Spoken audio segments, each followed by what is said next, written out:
चुनाव को लेकर बोले राज्यपाल राजेंद्र विश्वनाथ आलेकर। कहा, जनता ने लोकतंत्र का पर्व सही से मनाया, पूरे विश्वास है कि पक्ष और विपक्ष मिलकर करेगा काम। कुलदीप सिंह पठानिया बने हिमाचल प्रदेश के विधानसभा अध्यक्ष। उप मुख्यमंत्री मुकेश अग्निहोत्री ने दी बधाई। सीएम सुक्खू और नेता प्रतिपक्ष ने अध्यक्ष पद की कुर्सी तक पहुंचाया। बीजेपी ने खटखटाया न्यायालय का दरवाजा। कांग्रेस सरकार के लिए गए फैसलों को लेकर दायर की याचिका, हाईकोर्ट में दायर याचिका में लगाया आरोप। पूर्व सीएम जयराम ठाकुर ने की प्रीसी। विधानसभा अध्यक्ष के चुनाव पर बोले जयराम ठाकुर, कुलदीप सिंह पठानिया को चुना गया नया अध्यक्ष। ऊना में कांग्रेस प्रवक्ता विजय डोगरा की पीसी घोटाला होने की जाहिर की शंका। कहा, ट्रिपल आईटी सुलह पर भी कसा जाए शिकंजा। नमस्कार, हिमाचल की खबरों में आप सभी का स्वागत है और मैं हूं आपके साथ प्रियव्रत दीक्षित। चलिए खबरों की शुरुआत कर लेते हैं। राज्यपाल राजेंद्र विश्वनाथ आलेकर ने विधानसभा के शीतकालीन सत्र के 14वीं विधानसभा में अभिभाषण देते हुए कहा कि नए वर्ष में सरकार का पहला सत्र आयोजित किया जा रहा है और हाल ही में संपन्न चुनाव में हिमाचल के लोगों ने लोकतंत्र की महत्वपूर्ण पर्व सही तरीके से मनाया। राज्यपाल ने कहा कि इस बार युवा विधायक भी चुनकर आए हैं, जबकि युवा मुख्यमंत्री जिम्मा संभाल रहे हैं। उन्होंने कहा कि पूरा विश्वास है कि विभिन्न विषयों की चर्चा पर अहम योगदान देंगे।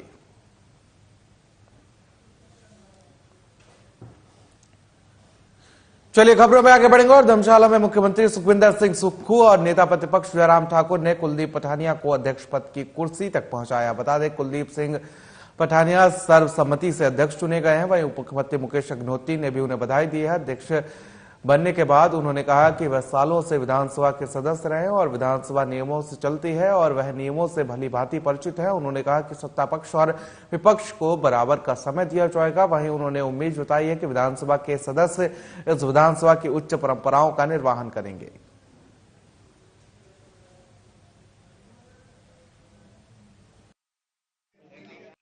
बड़ी बड़ी जिम्मेवारियों का निर्वहन किया है और आज जो मिली है ये भी बहुत बड़ी जिम्मेवारी है। माननीय सदन के नेता आदरणीय हमारे जो मुख्यमंत्री हैं ठाकुर सुखविंदर सिंह सुक्खू जी ने प्रस्ताव लाया और इसका अनुमोदन जो है माननीय प्रतिपक्ष के नेता जो हैं श्री जयराम ठाकुर जी ने उन्होंने किया है। सभी सामान्य सदस्यों ने जो है अपने विचारों की अभिव्यक्ति करते हुए मुझे अपना सहयोग देने की बात अंदर सदन के अंदर कही है और मुझे पूर्ण विश्वास है कि हम सभी को जो है जो भी विषय आएगा और चर्चा में जो है विधानसभा में लाया जाएगा उसको पूरा समय देंगे ताकि वो विषय जो है यहाँ चर्चा होकर एक सार्थक रूप जो है धारण कर सकें, जिससे हिमाचल प्रदेश के विकास में जो है योगदान हो सके।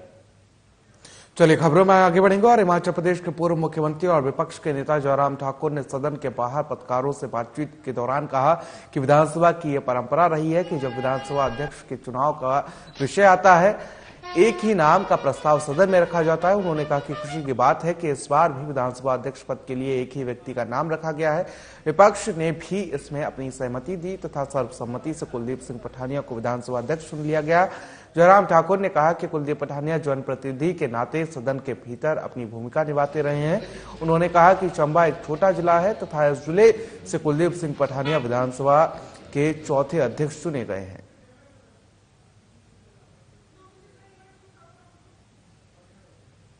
हिमाचल प्रदेश की विधानसभा एक बहुत स्वस्थ परंपरा रही है। जब अध्यक्ष के चुनाव का विषय आता है आमतौर पर सर्वसम्मति से एक ही नाम का प्रस्ताव होता रहा है और मुझे इस बात की खुशी है कि अब की बार भी हिमाचल प्रदेश की विधानसभा के अध्यक्ष के लिए एक ही नाम का प्रस्ताव श्री कुलदीप सिंह पठानिया जी का सत्ता पक्ष और विपक्ष की ओर से साझे तौर पर प्रस्तुत हुआ और वो सर्वसम्मति से निर्वाचित हुए। बहुत बहुत बधाई देता हूँ। कुलदीप सिंह पठानिया जी वर्षों से एक जनप्रतिनिधि के नाते अपनी भूमिका। चलिए खबरों में आगे बढ़ेंगे और बीजेपी ने मुख्यमंत्री सुखविंदर सिंह सुक्खू की सरकार के अब तक लिए गए फैसलों को हाईकोर्ट में चुनौती दी है। हाईकोर्ट में दायर याचिका में आरोप लगाया गया है कि पूर्व कैबिनेट के फैसलों को प्रशासनिक आदेश से निरस्त नहीं किया जा सकता। बीजेपी ने चुनौती दी है कि जनहित में लिए गए ये फैसले वापस नहीं लिए जाते हैं तो सड़कों पर उतरकर विरोध करेंगे। वहीं बीजेपी उपाध्यक्ष संजीव कटवाल ने कहा कि बीजेपी सरकार ने जनता के हित में संस्थान खोले थे, उन्हें बंद करना गलत है। उन्होंने कहा कि कांग्रेस मंत्रिमंडल का गठन तक नहीं कर पाई है, लेकिन जनता विरोधी फैसले लिए जा रहे हैं। कैबिनेट के फैसलों को कैबिनेट के निर्णय से ही निरस्त किया जा सकता है। वहीं कहा कि बीजेपी कोर्ट में जनता के हक की लड़ाई लड़ेगी।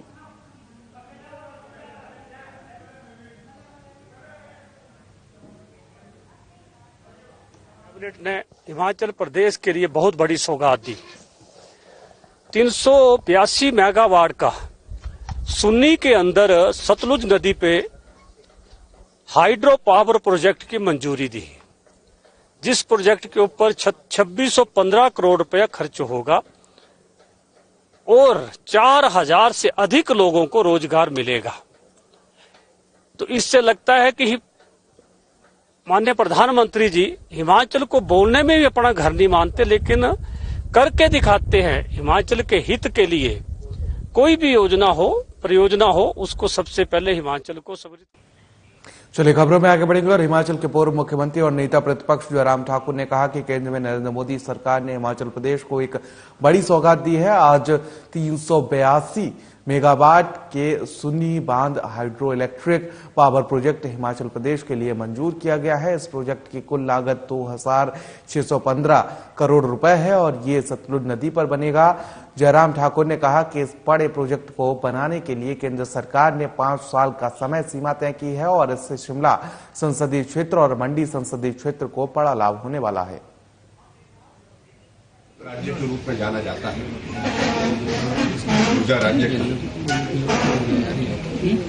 और स्वाभाविक रूप से हिमाचल प्रदेश का ऊर्जा के क्षेत्र में बहुत बड़ा कॉन्ट्रीब्यूशन है। हाइड्रो सेक्टर में 45,000 मेगावाट जनरेट करते हैं, तो उसमें 11,000 मेगावाट का कॉन्ट्रीब्यूशन हिमाचल जैसे छोटे से प्रदेश का है।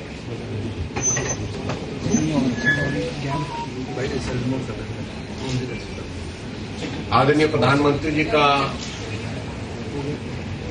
ग्रीन एनर्जी पर बहुत बड़ा फोकस है और पूरे देश के लिए नहीं, पूरी दुनिया के समक्ष इस विषय पर प्रधानमंत्री जी ने अपना चलिए खबरों में आगे बढ़ेंगे। और हिमाचल कांग्रेस के प्रवक्ता विजय डोगरा ने आज ऊना में एक प्रेस कॉन्फ्रेंस कर ऊना के स्लोहो में बनी ट्रिपल आईटी में घोटाले होने की शंका जाहिर की है। उन्होंने कहा कि ट्रिपल आईटी में भ्रष्टाचार का अड्डा बना हुआ है। करोड़ों रुपए की चंपत प्रदेश सरकार को लगी है, क्योंकि बीजेपी सरकार के कार्यकाल में ट्रिपल आईटी कैंपस में बने भवन का पहले प्रदेश के मुख्यमंत्री जयराम ठाकुर उद्घाटन करते हैं, फिर उसके कुछ दिन बाद देश के प्रधानमंत्री नरेंद्र मोदी द्वारा उसी का फिर से उद्घाटन करवाया जाता है। उन्होंने ट्रिपल आईटी स्लो में भर्तियों में धांधली होने की भी शंका जाहिर की है।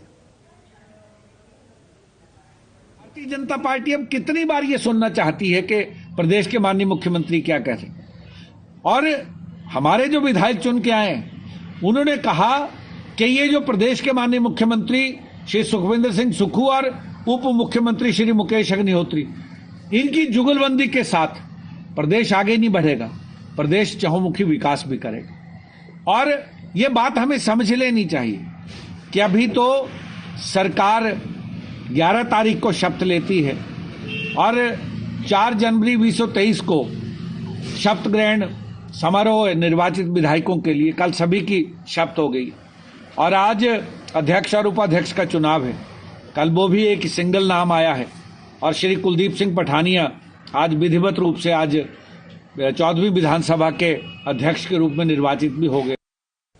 चलिए खबरों में आगे बढ़ेंगे। और बिलासपुर से खबर है, जहां पर आपको बता दें बरमाड़ा ट्रक ऑपरेटर ने बिलासपुर जिले के दधौल चौक पर अडानी ग्रुप के खिलाफ जोरदार प्रदर्शन किया है। ऑपरेटरों ने अडानी का पुतला जलाकर अपना आक्रोश व्यक्त किया है, साथ ही कंपनी के खिलाफ जमकर नारेबाजी भी की है। आक्रोश प्रदर्शन भूतपूर्व सैनिक ट्रक यूनियन के अध्यक्ष जगन्नाथ शर्मा और BTTS बरमाड़ा प्रधान राकेश ठाकुर और अन्य पदाधिकारियों की अगुवाई में किया गया है। वहीं इस बस ऑपरेटरों ने भी इस प्रदर्शन का समर्थन किया है। राजेश पचियाल प्रधान निजी बस ऑपरेटर भी इस मौके पर मौजूद रहे हैं।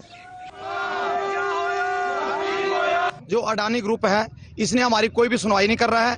कम से कम आज 1 महीना होता आ रहा है जो कि हमारी कोई सुनवाई नहीं कर रहा है, क्योंकि हम इतने परेशान हो चुके। हमारे बच्चे फैमिली हैं, जितने भी ट्रांसपोर्टर है, ड्राइवर भाई है, हमारे को अभी इतनी परेशानी आ चुकी है कि हमको 2 वक्त का खाना भी मिलना मुश्किल हो चुका है। तो हमने आज ये रणनीति बनाई थी कि अडानी ग्रुप का यहाँ पे जो पुतला जलाया गया है, क्योंकि ये कई दिन से हमारी प्लानिंग चल रही है, क्योंकि अभी इसको पुतला ही जलाया, अभी इसको अगर हमारा हाल ऐसा किया तो इसको भी जलाएंगे हम लोग। जिला प्रधान प्राइवेट बस ऑपरेटर यूनियन का होने के नाते मैं बीडीएस का जो आंदोलन शांतिपूर्वक चला हुआ है उसका जो है समर्थन करता हूं। जब तक आंदोलन चलता रहेगा जिला बिलासपुर के बस ऑपरेटर इन आंदोलन में बीडीएस का। चलिए खबरों में आगे बढ़ेंगे और चाइल्ड लाइन टीम सदस्य राजेंद्र द्वारा महिला थाने के एसआई चंद्रमोहन और उनके 2 महिला कांस्टेबल विजय लक्ष्मी और लक्ष्मी के साथ 2 स्कूलों राजकीय वरिष्ठ माध्यमिक पाठशाला पिपली वाला और राजकीय वरिष्ठ माध्यमिक पाठशाला पुरवाला का दौरा किया गया, जिसका मुख्य उद्देश्य बच्चों को चाइल्ड लाइन की सेवा और इसके यूज मिसयूज के बारे में बताना था। इस दौरान दोनों स्कूलों में स्कूल के प्रधानाचार्य की अध्यक्षता में ये आउटरीच जागरूकता कार्यक्रम का आयोजन किया गया। चिल्ड्रन हेल्पलाइन के बारे में बताया, कैसे अपनी सिक्योरिटी कर सकते हैं या उनकी कोई शिकायत है तो वो आपने जैसे बताया 1098 पर वो संपर्क कर सकते हैं। आपने बहुत अच्छी जानकारी हमारे विद्यार्थियों को दी, साथ में हमारे अध्यापक साथी उन्होंने भी इसमें भाग लिया और उन्होंने भी काफ़ी कुछ आपसे सीखा है और मैं आशा ही नहीं, मुझे पूर्ण विश्वास है कि हमारे बच्चे जागरूक होंगे और हमारे अध्यापक वर्ग भी बच्चों को। चलिए खबरों में आगे बढ़ेंगे और C2 से संबंधित मनरेगा और निर्माण मजदूर यूनियन जिला कमेटी मंडी की बैठक आज C2 ऑफिस में आयोजित की गई और जिसकी अध्यक्षता जिला अध्यक्ष गुरुदास वर्मा ने की है। बैठक के दौरान संघ ने केंद्र की मोदी सरकार द्वारा मनरेगा योजना के बजट में की गई कटौती के कारण मजदूरों को निर्धारित 120 दिनों का रोजगार नहीं मिल रहा है और इस वित्तीय वर्ष में अभी तक 25 से 30 दिनों का ही रोजगार मिल पाया है। आज यहाँ मंडी जिला कमेटी की जो बैठक है वो आयोजित की गई, जिसमें मुख्यतः जो मनरेगा के अंदर मजदूरों को काम नहीं मिल रहा है उसके ऊपर चर्चा की गई। दूसरा, जो मनरेगा मजदूर जो पहले जो राज्य श्रमिक कल्याण बोर्ड के सदस्य हुआ करते थे उनको अभी 12 दिसंबर की एक नोटिफिकेशन के तहत उनको उससे वंचित कर दिया गया है। तो इन मुद्दों पे आने वाले समय में जो हमारी यूनियन है वो पूरे प्रदेश के अंदर और मंडी जिला के अंदर एक हस्ताक्षर अभियान छेड़ेगी और आंदोलन छेड़ेगी।